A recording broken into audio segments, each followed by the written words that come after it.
Natural intelligence 20 forever.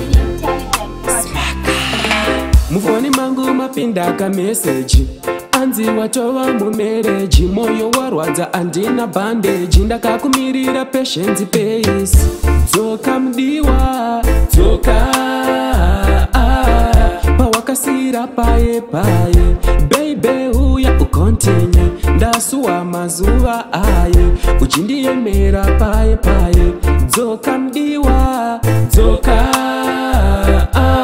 waindiziva ndichinzitanaka, nowadays ndakunzi smaka, rangarira pandaka aprocha, ndabva ndafunga pawaka approva, paripo pawaikanganisa, kana neni ndichiporongesa, rudo vaviri tichigadzirisa, lavhu ndipo payaikurisisa. Dzoka mdiwa dzoka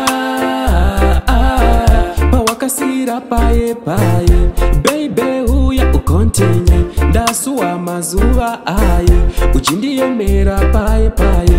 Dzoka mdiwa dzoka zuva ridoke ndisina kukufunga baby, wope hadzibate ndisina kufunga mazuva aye, unozviziva taidanana, mazuva aye tichinzwanana, mazirudo tichipanana. 20 sweetheart, moyo wangu wakaisa paposi, akuna mumwe wanchati I love, kubva paya ndingori pasingo, dzoka kwandiri tiite makaposi. Dzoka mdiwa dzoka pawakasira paye paye, baby uya ukontinye, ndasuwa mazuva aye uchindiyemera paye paye. Dzoka mdiwa dzoka